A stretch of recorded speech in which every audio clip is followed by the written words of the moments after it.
Volvimos a subir a cubierta después de la cena. Ante nosotros el Mediterráneo no tenía el más mínimo temblor sobre toda su superficie, a la que una gran luna tranquila daba reflejos. El ancho barco se deslizaba echando al cielo, que parecía estar sembrado de estrellas, una gran serpiente de humo negro.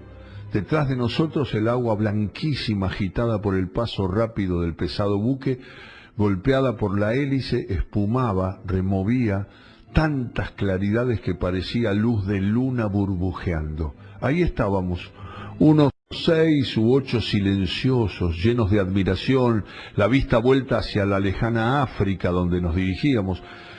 De pronto el comandante, que fumaba un puro en medio de nosotros, retomó la conversación de la cena. Sí, aquel día tuve miedo. Mi navío se quedó 6 horas con esa roca en el vientre, golpeado por el mar. Afortunadamente por la tarde nos recogió un barco carbonero inglés que nos había visto. Entonces un hombre alto, con el rostro quemado, de aspecto serio, uno de esos hombres que uno imagina que han cruzado largos países desconocidos en medio de peligros incesantes y cuyos ojos tranquilos parecen conservar en su profundidad algo de esos países extraños que han visto, uno de esos hombres que uno adivina empapado en el valor, habló por primera vez. Usted dice, comandante, que tuvo miedo. No le creo en absoluto. Usted se equivoca en la palabra y en la sensación que experimentó. Un hombre enérgico nunca tiene miedo ante un peligro apremiante. Está emocionado, agitado, ansioso, pero el miedo es otra cosa. El comandante, riéndose, dijo: caray, le vuelvo a decir que yo tuve miedo. Entonces el hombre de tez morena dijo con una voz lenta: permítame explicarme. El miedo, y hasta los hombres más intrépidos pueden tener miedo, es algo espantoso, una sensación atroz, como una descomposición del alma, un espasmo horroroso del pensamiento y del corazón, cuyo mero recuerdo provoca estremecimientos de angustia. Pero cuando se es valiente, esto no ocurre ni ante un ataque, ni ante la muerte inevitable, ni ante todas las formas conocidas de peligro. Ocurre en ciertas circunstancias anormales, bajo ciertas influencias misteriosas, frente a riesgos vagos. El verdadero miedo es como una reminiscencia de los terrores fantásticos de antaño. Un hombre que cree en los fantasmas y se imagina ver un espectro en la noche debe de experimentar el miedo en todo su espantoso horror. Yo adiviné lo que es el miedo en pleno día hace unos 10 años. Lo experimenté el pasado invierno, una noche de diciembre. Sin embargo, he pasado por muchas vicisitudes, muchas aventuras que parecían mortales. He luchado a menudo, unos ladrones me dieron por muerto, fui condenado como sublevado a la horca en América y arrojado al mar desde la cubierta de un buque frente a la costa de China. Todas las veces creí estar perdido e inmediatamente me resignaba sin enternecimiento e incluso sin arrepentimientos. Pero el miedo no es eso. Lo presentí en África y sin embargo es hijo del norte. El sol lo disipa como una niebla. Fíjense en esto, señores. Entre los orientales la vida no vale nada, se resignan enseguida. Las noches están claras y vacías de las sombrías preocupaciones que atormentan los cerebros en los países fríos. En Oriente, donde se puede conocer el pánico, se ignora el miedo. Pues bien, esto es lo que me ocurrió en esa tierra de África.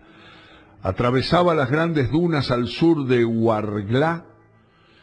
Es uno de los países más extraños del mundo. Conocerán la arena unida, la arena recta de las interminables playas del océano. Pues bien, figúrense al mismísimo océano convertido en arena en medio de un huracán. Imaginen una silenciosa tormenta de inmóviles olas de polvo amarillo.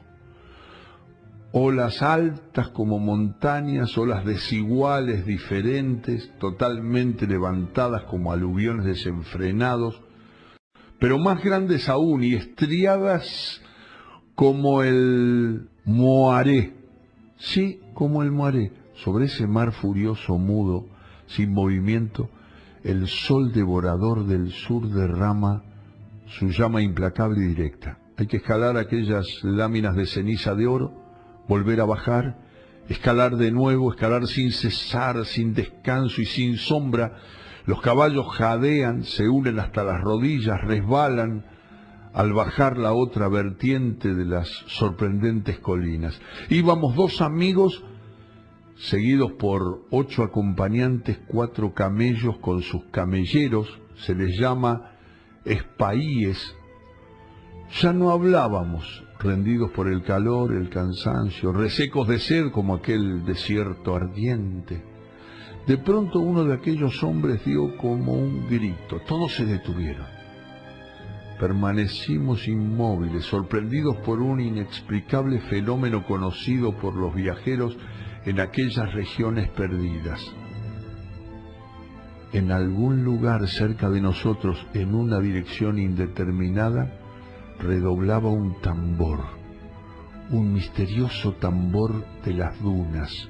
Sonaba con claridad, unas veces más vibrante, otras debilitado, deteniéndose e iniciando de nuevo su redoble fantástico.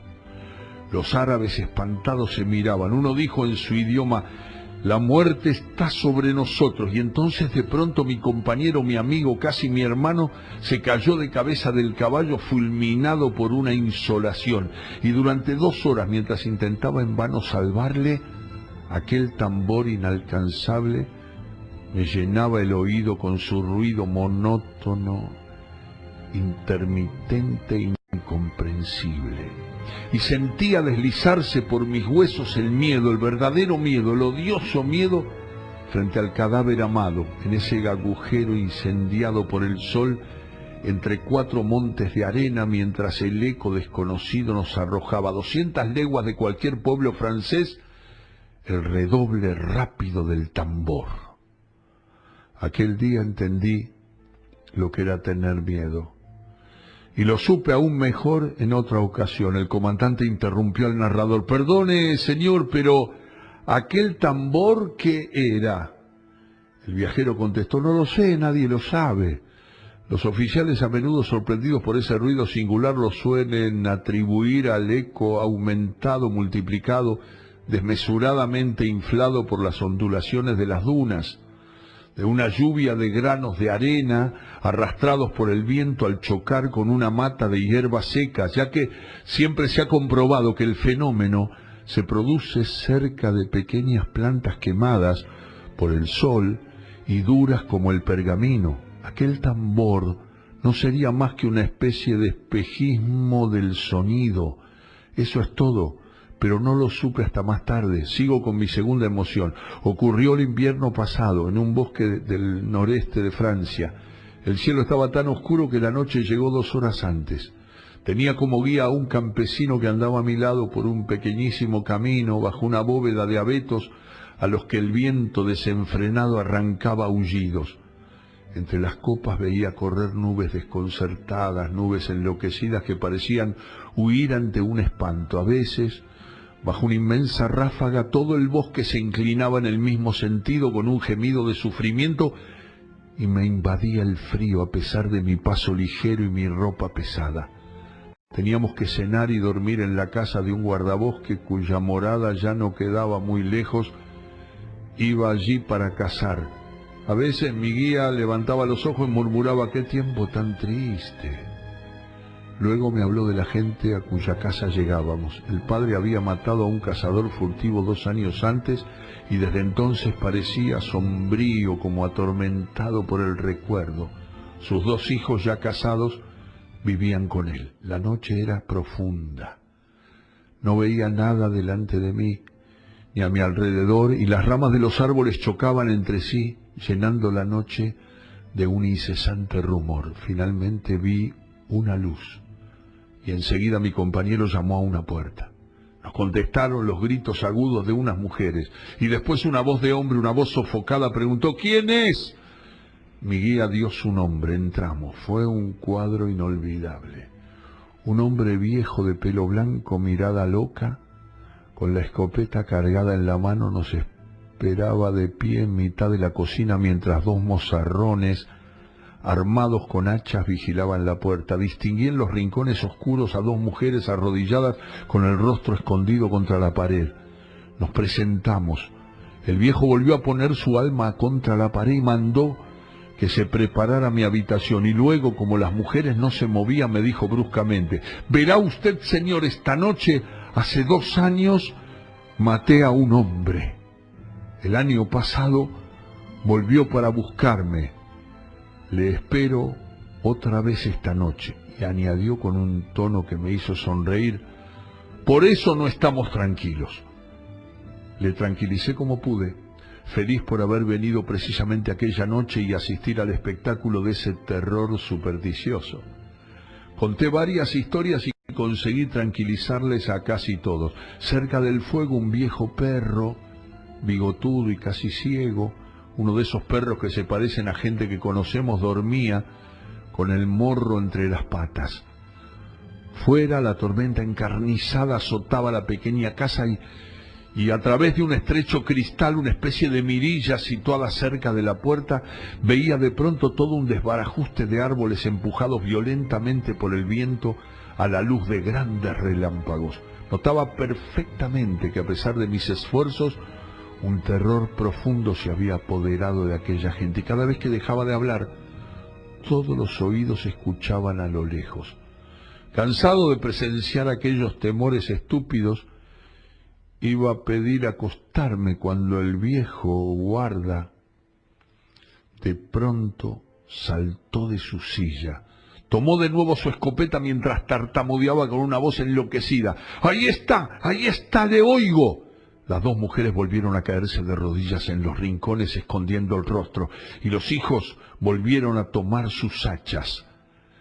Iba a intentar tranquilizarles otra vez cuando el perro dormido se despertó de pronto y, levantando la cabeza, tendiendo el cuello, mirando hacia el fuego con sus ojos casi apagados, dio uno de esos lúgubres aullidos que hacen estremecerse a los viajeros de noche en el campo. Todos los ojos se volvieron hacia él. Ahora permanecía inmóvil, tieso sobre las patas, como atormentado por una visión. Se echó de nuevo a aullar hacia algo invisible, desconocido, sin duda horroroso, ya que todo el pelo se le ponía de punta. El guarda gritó: «¡Lo huele! ¡Lo huele!». Estaba ahí cuando lo maté, y las 2 mujeres enloquecidas se echaron a gritar con el perro. A mi pesar, un gran escalofrío me corrió entre los hombros. El ver al animal en aquel lugar, a aquella hora, en medio de aquella gente enloquecida, resultaba espantoso. Entonces, durante 1 hora, el perro aulló sin moverse, aulló como preso de angustia en un sueño, y el miedo, el espantoso miedo, entró en mí. ¿El miedo a qué?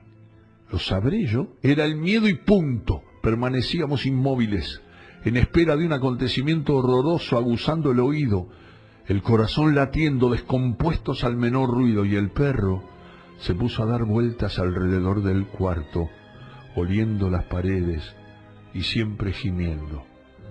Aquel animal nos volvía locos. Entonces el campesino que me había guiado se abalanzó sobre él en una especie de paroxismo de terror furioso, y, abriendo una puerta que daba a un pequeño patio, echó al animal afuera. Este se cayó enseguida, y nos quedamos sumidos en un silencio aún más terrorífico. Y de pronto, todos a la par, tuvimos una especie de sobresalto. Un ser se deslizaba contra la pared en el exterior hacia el bosque. Luego pasó junto a la puerta, que pareció palpar con una mano vacilante. No volvimos a oír nada más durante 2 minutos, que nos convirtieron en insensatos. Luego volvió, siempre rozando la pared, y raspó ligeramente, como lo haría un niño con la uña, y de pronto una cabeza apareció contra el cristal de la mirilla, una cabeza blanca, con ojos luminosos como los de una fiera, y un sonido salió de su boca, un sonido indistinto, un murmullo quejumbroso. Entonces un estruendo formidable estalló en la cocina. El viejo guarda había disparado. Inmediatamente sus hijos se precipitaron, taparon la mirilla, levantando la gran mesa que sujetaron con el aparador. Y les juro que al oír el estrépito del disparo, que no me esperaba, tuve tal angustia en el corazón, el alma y el cuerpo, que me sentí desfallecer y a punto de morir de miedo. Nos quedamos ahí hasta la aurora, incapaces de movernos, de decir una palabra, crispados en un enloquecimiento inefable. No nos atrevimos a desatrancar la salida hasta no ver por la hendidura de un sobradillo un fino rayo de día. Al pie del muro, junto a la puerta, yacía el viejo perro con el hocico destrozado por una bala. Había salido del patio escarbando un agujero bajo una empalizada. El hombre de rostro moreno se calló y luego añadió: aquella noche no corrí ningún peligro, pero preferiría volver a empezar todas las horas en las que me enfrenté con los peligros más terribles, antes que el minuto único del disparo sobre la cabeza barbuda de la Mirilla.